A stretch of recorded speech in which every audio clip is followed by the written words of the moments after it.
Hello good morning. బాగున్నారా? మీరందరు బాగుండాలి, అందులో నేను ఉండాలి. ఈ చలికాలంలో అందరికీ దగ్గులు, జలుబులు, గొంతు నొప్పి, మాట్లాడలేకపోవడం విపరీతమైన అవస్థ అవుతుంది కదా.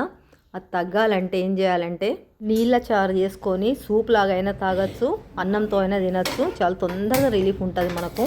ఒక ఉసిరికాయ అంతా చింతపండు తీసుకొని దాన్ని వేడి చేసుకొని జ్యూస్ తీసి పెట్టుకోవాలి. ఒక చిన్న రోల్ తీసుకొని 1 టేబుల్ స్పూన్ ధనియాలు, 1 టేబుల్ స్పూన్ మిరియాలు, కొంచెం జీలకర్ర వేసుకొని బాగా మెత్తగా దంచుకోవాలి. ఈలోగా స్టవ్ పైన గిన్నె పెట్టుకొని 2 టేబుల్ స్పూన్ల నెయ్యి వేసుకొని చారు కోసం పోపు చేసుకోవాలి.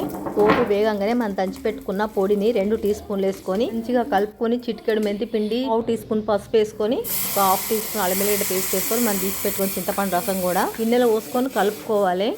1/2 టీ స్పూన్ మిరియాలు, ఒక 7-8 ఎల్లిపాయలు తీసుకొని మంచిగా మెత్తగా దంచుకొని ఈ పేస్ట్ను మరుగుతున్న చారులో వేసుకొని మంచిగా మసల పెట్టుకోవాలి. పచ్చికారం కానీ ఎండుకారం కానీ ఏం వేయద్దు, మిరియాల ఘాటే సరిపోతుంది. క్వాంటిటీకి తగ్గట్టు బెల్లం వేసుకోండి. నేను చాలా కొంచెం చారు చేస్తున్నా కాబట్టి కొంచెం వేస్తున్నా. ఈ గిన్నె నిండింది చూడండి, చిన్న గిన్నెనే నిండింది.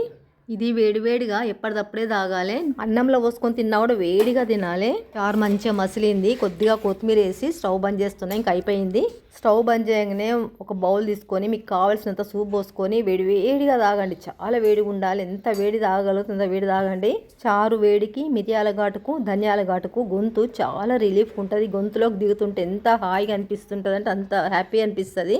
ఎంత తాగినా ఇంకా తాగాలనిపిస్తుంది. చూడండి, నాకైతే ఎంత హ్యాపీ అనిపిస్తుంది, గొంతు హాయిగా అనిపిస్తుంది. 2-3 బౌల్స్ అయినా కూడా ఈజీగా తాగొచ్చు. స్పూన్తో తాగిన దానికన్నా గిన్నెతో తాగడం ఇంకా బెస్ట్. వేడిగా ఉంది కాబట్టి మంచిగా తాగాలనిపిస్తుంది. ఘాటుగా మంచిగా ఉంది. ఇప్పుడు నేను మీకు అన్నంలో తిని చూపిస్తా. ప్లేట్లో కొంచెం అన్నం పెట్టుకొని బీన్స్ ఫ్రై 2 స్పూన్లు పెట్టుకున్నాను. అన్నం ఎంతో కూర అంతా పెట్టుకుంటా నేను.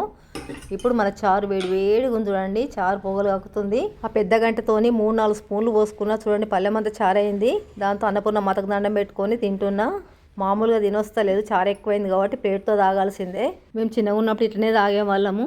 లైక్, సబ్స్క్రైబ్ చేసి బెల్ కొట్టి ఆల్ ఆప్షన్ పైన క్లిక్ చేయండి. వీడియో మొత్తం చూసినందుకు థ్యాంక్ యూ వెరీ మచ్.